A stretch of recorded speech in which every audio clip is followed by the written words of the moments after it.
Typically, I would start with the economy, and then I would have told the press that we are the second biggest investor in the US, and the United States is the biggest investor in Europe. But I think we should talk Ukraine.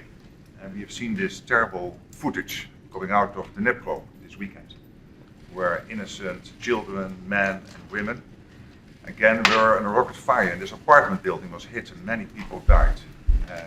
These are horrible pictures, and I think it strengthens even more our resolve to stay with Ukraine, and I want to commend you personally and the United States for your leadership. I'm convinced that history will judge that in 2022, if the United States would not have stepped up like you did, that things would have been very different at the moment in the fight between Ukraine and Russian aggression. And we have decided to spend another 2.5 billion on helping the Ukraine war effort. If you compare this to the size of America, it will be over $50 billion.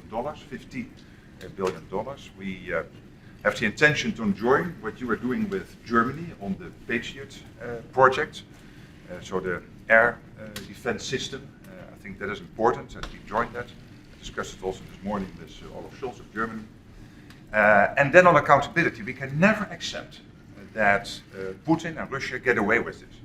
So accountability, to take them to court, to make sure that this all gets done also in a legal way is crucial, and I know that you and I are working on this. But again, your leadership, United States, you personally, has been crucial. So again, I want to thank you for that, and let's stay closely together this year, and hopefully things will move forward in a way which is acceptable for Ukraine. They have done so much, and this year will be important. So again, thank one you. of the things, if I just add very quickly, Europe continues to step up, respond to Russian action.